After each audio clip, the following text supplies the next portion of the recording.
नमस्कार, मैं हूं दीपक और स्वागत है आपका 2020। ये जो साल चल रहा है 2020, अजब 2020 की गजब कहानी लेकर के मैं हाजिर हूं।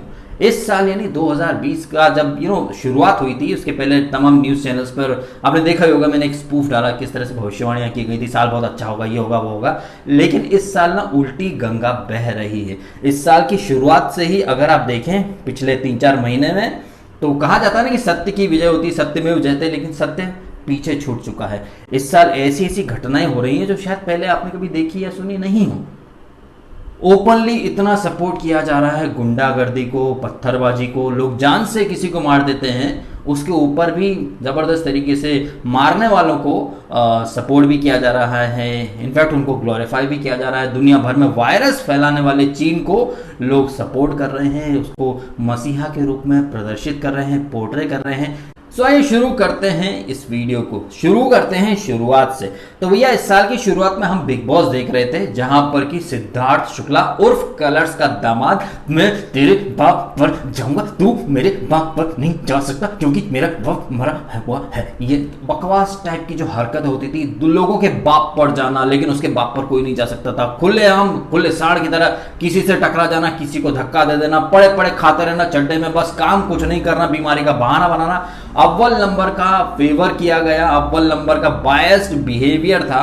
सिद्धार्थ को प्रिविलेज, बाकी दूसरों को टॉयलेट साफ करो, ये करो वो करो, लेकिन साहब टाइफाइड में है तो साहब कुछ नहीं कर सकते, लड़ सकते, झगड़ सकते, लेकिन झाड़ू उठाने के लिए उनके हाथ में, कमर में दर्द होता था, जो सिर्फ चैनल की बदौलत आगे तक आया। हिंसा करने पर मधुरिमा को निकाल दिया गया, लेकिन शुक्ला जी को सिर्फ 2 वीक का नॉमिनेशन ही दिया जाता था सजा के रूप में, और उस सजा में भी कई प्रिविलेज दिए जाते थे।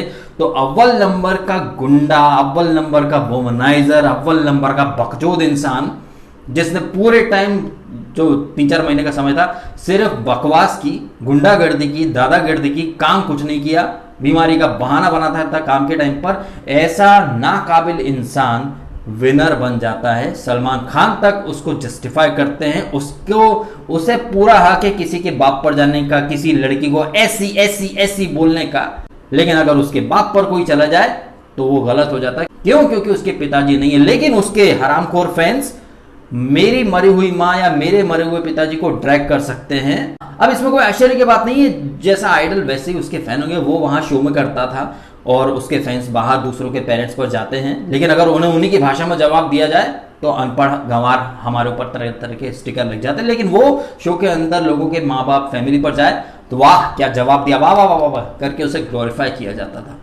न सिर्फ ग्लोरीफाई किया गया बल्कि विनर की ट्रॉफी भी पकड़ा दी गई। तो इस साल की शुरुआत ही गजब वाले दोगलेपन वाले रवैये से हुई है।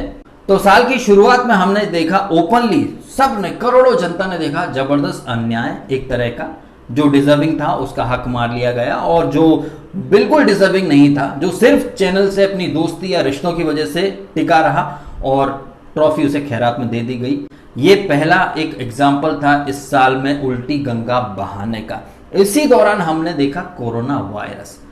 कोरोना वायरस के ऊपर मैं बहुत तरह की बातें पिछले कई दिनों से कर भी रहा हूं और आपके सामने फैक्ट भी रख रहा हूं। मैंने एक वीडियो और बनाया था जहां पर मैंने कहा था कि चाइना वही काम कर रहा है जो क्रिश पिक्चर के अंदर विवेक ओबेरॉय का किरदार करता है, काल की कायनात करके। आपने तो देखा ही है फिल्म के अंदर, वो इंडिया में एक वायरस छोड़ देता है, फिर उसका दवा लेकर के आता है, फिर महंगे दामों पर बेचता है, पैसा कमाता है। सेम फंडा चाइना ने किया, जिसके ऊपर मैंने एक वीडियो बनाया था। दुनिया भर में वायरस फैलाकर चाइना अपनी जेब गर्म कर रहा है, अपनी किट्स वगैरह भेज रहा है, या इक्विपमेंट्स, दवाइयाँ वगैरह सब भेज रहा है। इसके ऊपर मैंने वीडियो बनाया था। लेकिन चाइना के साथ साथ मैं हमारे देश के अंदर जो जयचंद है, गद्दारों की फौज है, उनके ऊपर भी बोलता आ रहा हूँ। चाइना के ऊपर मैं बोलना शुरू करूँ इससे पहले जरा आपको मैं एक क्लिप दिखाना चाहता हूँ। इस सदी के इकलौते निडर पत्रकार रवीश बाबू, जिनके बारे में अक्सर हर कोई आके मुझे बोलता है, रवीश बाबू पहले क्या कह रहे हैं ये सुन लीजिए। चीन की थ्योरी को बहुत ज्यादा बढ़ा चढ़ाकर अगर बताते हुए कोई मिले तो समझिएगा कि इस वक्त खबरों का अकाल है और सरकारों की जवाबदेही पर पर्दा डालने के लिए चीन की थ्योरी सामने लाई गई है। ऐसे कई दुश्मन आपके सामने लाए जाते रहेंगे। अभी तो 2-4 ही हैं, आगे पता चलेगा कि आपका पड़ोसी भी उसके लिए जिम्मेदार ठहरा दिया गया है कोरोना या कोविड-19 के प्रसार के लिए। तो इसलिए चीन को एक नया दुश्मन बनाया गया है और बहुत देश चीन को लेकर अब बोल रहे हैं। अब जब अर्थव्यवस्थाओं के तबाह होने से करोड़ों लोगों की जिंदगी भूखमरी के कगार पर, बेरोजगारी के कगार पर पहुंच गई है, करीब 1.25 लाख मौत के कगार पर पहुंच गए, मौत के मुंह में चले गए, तब जाकर सरकारें सचेत हो रही हैं कि कहीं जनता उनसे यह ना पूछने लगे कि आप जनवरी, फरवरी और आधे मार्च तक क्या कर रहे थे।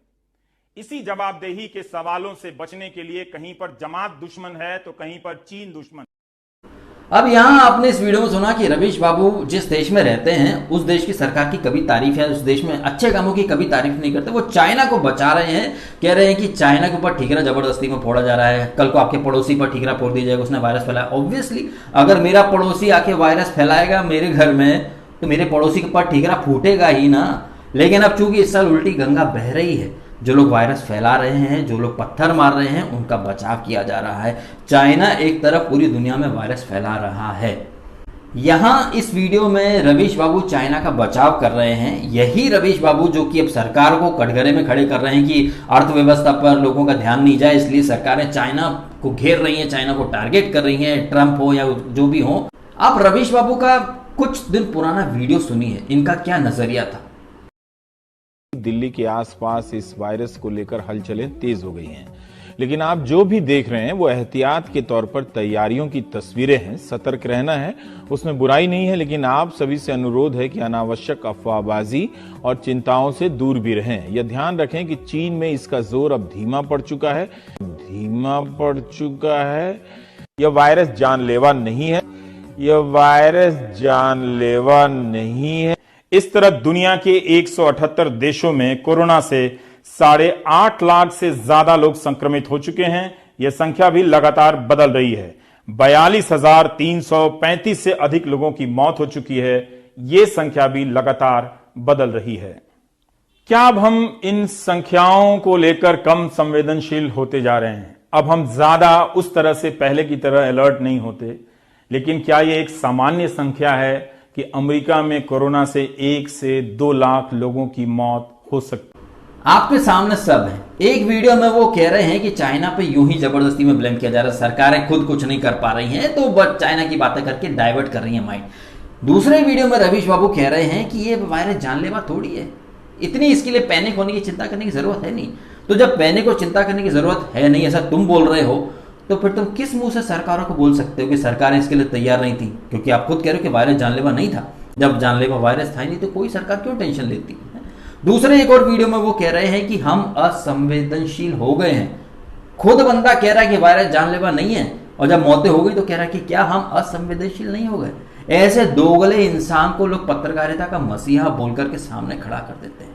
एनडीटीवी रवीश बाबू क्या है? लेफ्टिस्ट लिबरल, इनको फंडिंग मिलती है चाइना से, तो भाई चाइना को क्यों गलत बोलेंगे? चाइना को मैं डंके की चोट पर 1-1.5 महीने पहले ही एक वीडियो डाल चुका हूं। WHO ने जो ट्वीट करा था चाइना को बचाने के लिए जनवरी के महीने में कि ये चाइना ने एक इन्वेस्टिगेशन डाली है, रिपोर्ट डाली, जिसके मुताबिक इंसानों से इंसानों के बीच में कोरोना ट्रांसमिट नहीं होता है। लेकिन आपने देखा लाखों की तादाद में लोग मर चुके हैं। ये वायरस इंसानों से इंसानों के बीच में ही ट्रांसमिट होता है। लेकिन WHO ने चाइना को बचाने की कोशिश की और एक भ्रम फैला दिया कि ये वायरस इंसान से इंसान में ट्रांसमिट नहीं होता है। तो वो चाइना जिसने झूठ बोला, कहीं ना कहीं ये चीज अब धीरे धीरे हर मुल्क मानने लगा है, आप माने ना माने। लेकिन मैं इस चीज के बारे में काफी पहले बोल भी चुका हूं फैक्ट के साथ। आपके सामने ये फैक्ट आप खुद देख लीजिए। जहां इटली, अमेरिका में लाखों की तादाद में केस चले गए हैं, वहां रिकवरी रेट बहुत कम है। वहीं चाइना, जहां आज की डेट तक 82,000 केस, 82,000, जिसमें से 77,000 केसेस रिकवर हो चुके हैं और 5,000 से कम मौतें हैं चाइना में। वो चाइना जहां से ये वायरस निकला, वहां नाम मात्र की मौतें हुई हैं दुनिया के मुकाबले, अगर हम परसेंटेज निकाले, कंपेयर करें तो। वो चाइना जहां से ये वायरस निकला, वुहान में, चाइना का जो वुहान है, वुहान के अलावा बाकी सिटीज में नाम मात्र के केसेस, ये फरवरी का डेटा मैंने निकाला है, आप देख लीजिए।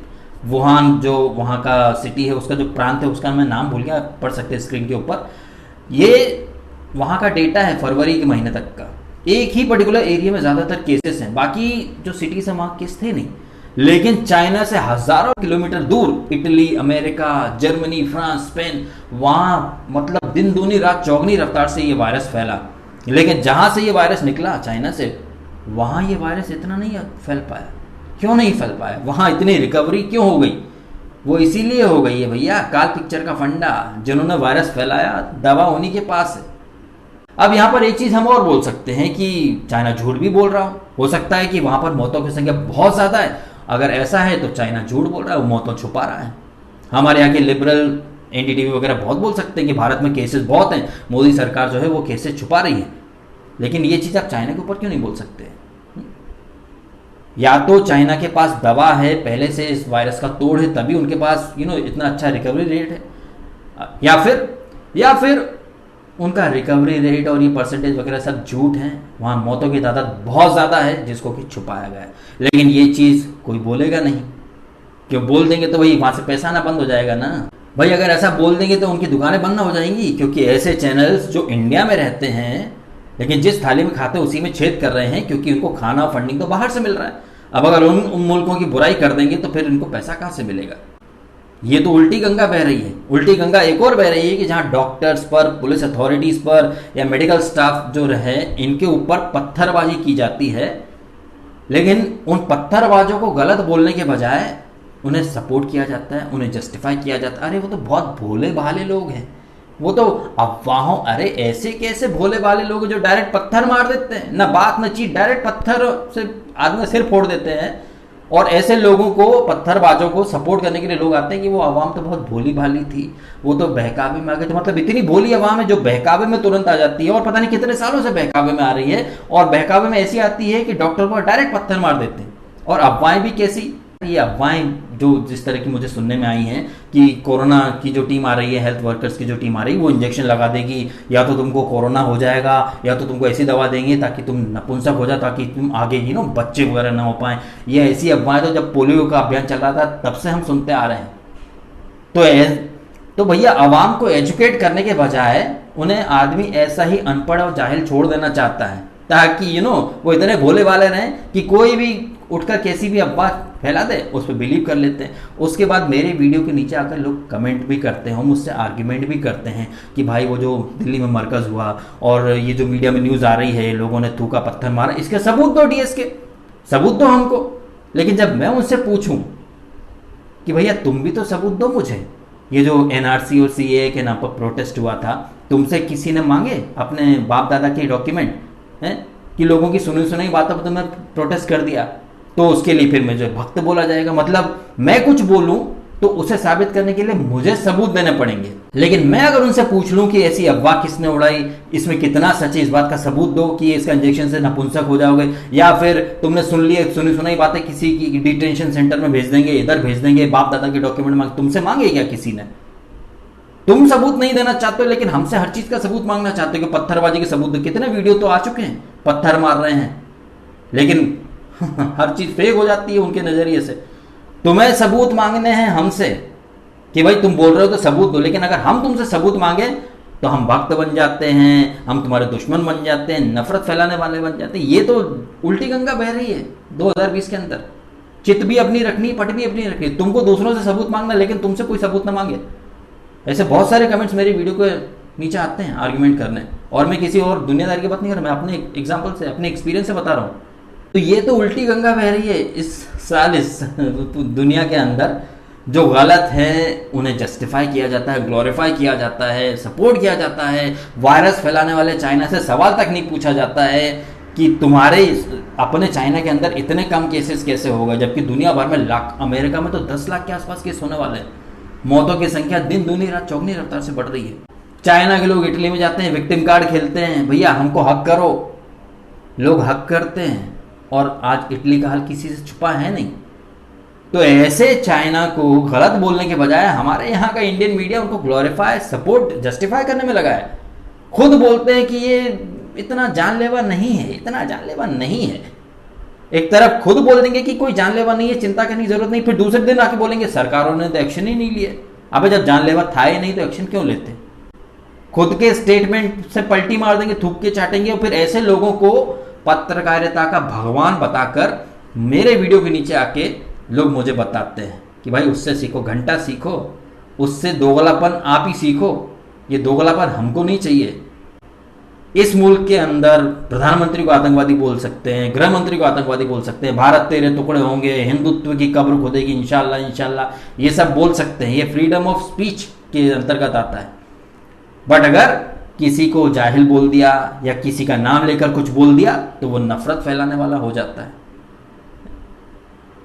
रवीश बाबू या एक पूरा लिबरल लॉबी भारत में रहकर भारत के ही खिलाफ जहर उगले तो वो उनकी फ्रीडम ऑफ स्पीच हो जाती है।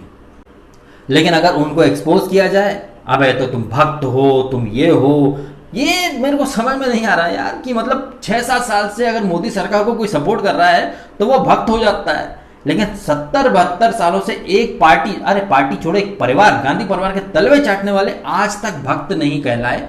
भक्त नहीं, एक्चुअली वो कम वक्त कहलाते हैं। सीधी बात ये है। सो ये है मेरा नजरिया साल 2020 के ऊपर। बड़ी बड़ी बातें बड़े बड़े पंडितों ने की थी इस साल की शुरुआत में, बहुत अच्छा होगा, कैरियर अपॉर्चुनिटीज अच्छी होंगी, लेकिन इस साल तो जो कैरियर थे लोगों के वो भी खत्म होने की कगार पे आ गए। कोरोना ने सिर्फ भारत ही नहीं पूरे विश्व को मतलब एक ऐसे संकट में डाल दिया है जिससे उभरने में हमें बहुत टाइम और बहुत साल लगेंगे। और ऐसे में भी लोग अपनी अपनी पॉलिटिक्स चला रहे हैं। आप अपने देश को सपोर्ट करो ना, दुनिया के देशों को सपोर्ट करने की क्या जरूरत है। एनडीटीवी जैसे चैनल्स वो भारत में 50 तरह की कमियां ढूंढ लेंगे, लेकिन जो एक्चुअली में गलत कर रहे हैं उनको डिफेंड करते हैं, सपोर्ट करते हैं। चलिए इस नोट पर वीडियो खत्म करता हूं। आपको बातें सही लगी हों, ये मैं उन्हें बोल रहा हूं जो मेरी जेन्युइन ऑडियंस है, जो मुझे आज से नहीं काफ़ी पहले से मुझे देखते सुनते आ रहे हैं, उन्हीं के लिए बोल रहा हूँ। बातें अच्छी लगी हों तो लाइक करें, कमेंट करें, शेयर करें और सब्सक्राइब करें, और अपने दोस्तों को बोलो सब्सक्राइब करने का। एंड अपना समय निकाला, वीडियो देखा, आपका बहुत बहुत धन्यवाद।